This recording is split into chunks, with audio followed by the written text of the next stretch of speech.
اعوذ باللہ من الشیطان الرجیم بسم اللہ الرحمن الرحیم ساء مثلا القوم الذین کذبوا بآیاتنا وانفسهم كانوا یظلمون من یهد اللہ فهو المہتدی ومن یضلل فأولئک هم الخاسرون صدق اللہ العظیم۔ حمد و ثناء رب کریم اور درود و سلام بر سید خیر الانام کے بعد سورۃ الاعراف کی آیت نمبر 177 اور 178 تلاوت کی گئی ہیں، جو 9ویں پارے کے 12ویں رکوع میں ہے۔ اس سے پہلی آیات بینات میں گزشتہ نشست میں بیان کیا گیا، اللہ تبارک و تعالیٰ فرماتے ہیں کہ محبوب ان لوگوں پر یعنی کفار مکہ پر یا دیگر کافروں پر وہ احوال واقعات پڑھ کر سنائیں اس ایک بندے کا جسے ہم نے اپنی آیات دیں، آیات کو اس نے پڑھا سمجھا عمل کرتا تھا، فانسلخ منھا پھر اس میں سے نکل گیا آیتوں کو پھر چھوڑ دیا اس نے، تو شیطان اس کے پیچھے لگ گیا، شیطان نے اس کو اپنا بنا لیا تو وہ گمراہ ہو گیا۔ اگر ہم چاہتے تو اس کو اٹھا کر سر بلند کر دیتے، ان آیتوں کے سبب سے سربلندی عطا کر دیتے، اس کو شان عطا کر دیتے، لیکن وہ اپنے ارادے سے نیچے کی طرف گیا، ذلت کی زمین کے ساتھ چمٹ گیا۔ اس کی مثال ایسے ہے جیسے کتا ہے، زبان اس کی باہر نکال دی ہے قدرت کاملہ نے اور وہ ہانپتا رہتا ہے۔ کتے کی مثال اس طرح ہے کہ اس کو کچھ کہو، مارو، ڈانٹو، پھر بھی وہ ہانپتا ہے، زبان نکال کے نہ مارو پھر بھی ایسا کرتا ہے۔ ہمیں یہ ایک مثال ہے اس قوم کی، ایک بندے کی بات نہیں ہے۔ قوم ایسی، لوگ ایسے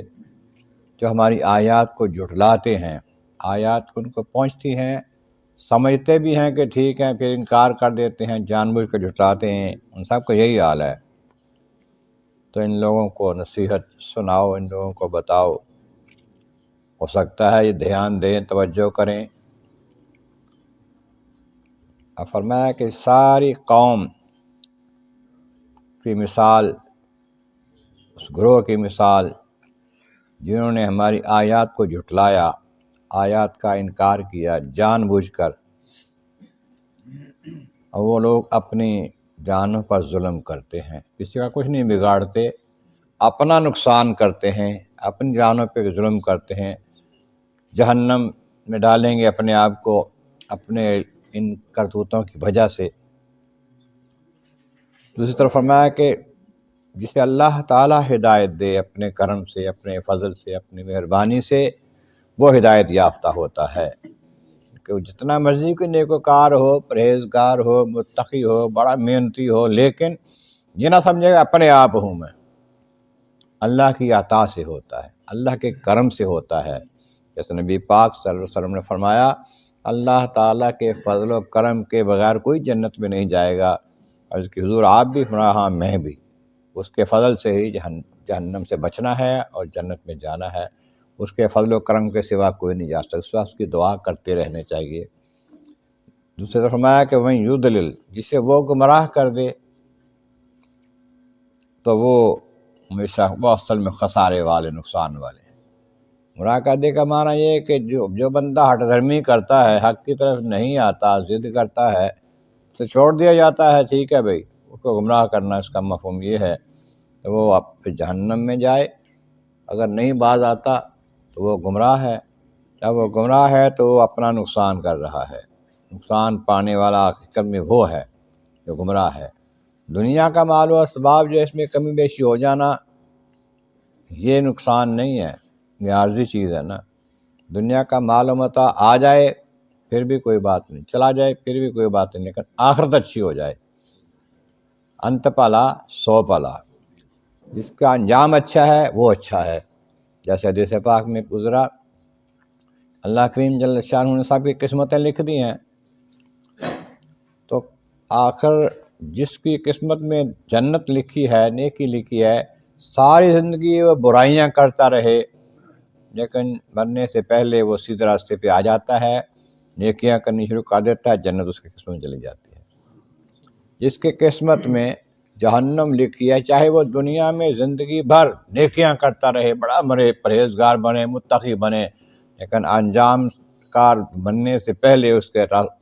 کی جو ہے نا روش بدل جاتی ہے، وہ برائیاں شروع کر دیتا ہے تو جہنم میں چلا جاتا ہے۔ تو اس واسطے اللہ تعالیٰ جس کو ہدایت دیتا ہے، جس کو چاہتا ہے اس کو بچا لیتا ہے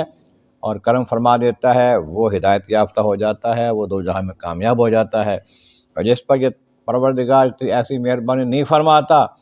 وہ رستے سے ہٹ جاتا ہے، بھٹک جاتا ہے، گمراہ ہو جاتا ہے، جہنم میں چلا جاتا ہے۔ اللہ تبارک و تعالیٰ کی بارگاہ عالیہ میں عظم والا کریم محبوب کریم کا صدقہ قرآن کریم کا